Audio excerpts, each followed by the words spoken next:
আমাদের সংস্কৃতি, আমাদের সংস্কার সর্বদা থাকবে আমাদের সাথে।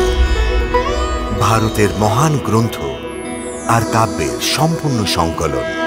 সাবস্ক্রাইব করুন তিলক।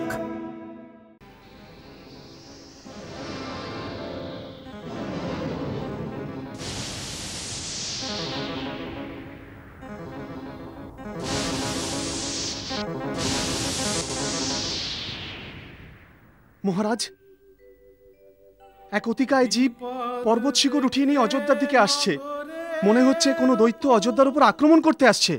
মনে ভাবনার এক শেষ, তখন দূত গিয়ে ভরতকে দিয়ে আসে এই সন্দেশ।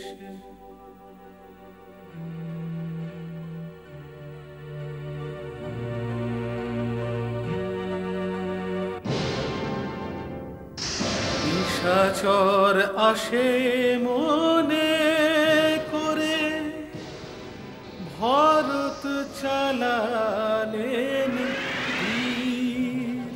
রাম রাম বলে পাহাড় সমেত মাটিতে পড়েন মহাবীর।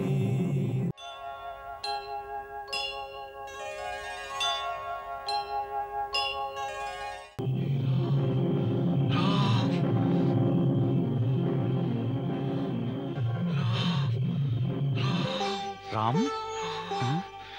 একে তো কোনো রাম ভক্ত বলে মনে হচ্ছে।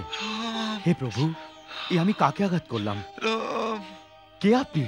জ্ঞান হারাবেন না, চেতনায় আসুন, বলুন কে আপনি? উঠুন।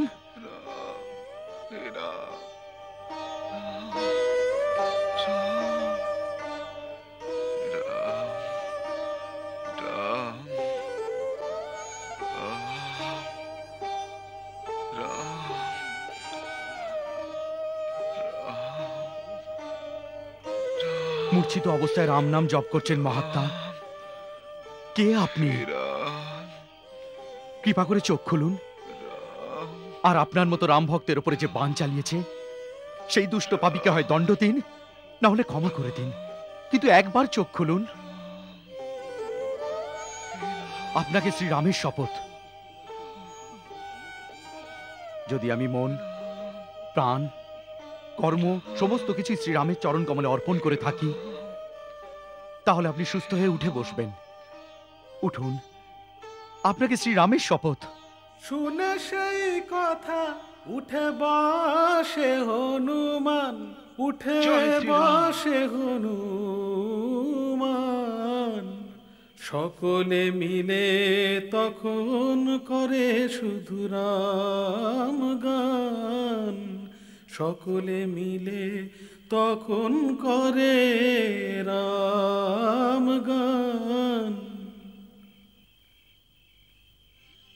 দুজনেরই আঁখি ভেসে যায়, পুলকিত মন সজল নয়ন। ভক্তিরস হৃদয়ে ভরে সরেশে রাম রঘুকুল তিলক।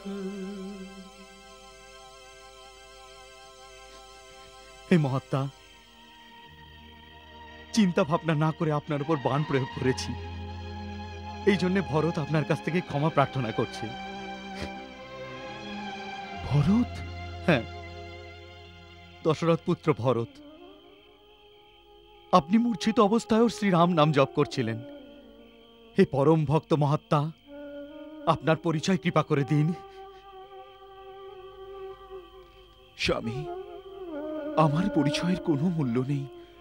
আমি তো শ্রীরামের একজন তুচ্ছ সেবক হনুমান। আপনার পরিচয় আজকে পেয়ে আমি কৃতার্থ হয়ে গেছি। আপনার দর্শনে আমার জীবন সফল হয়ে গেছে।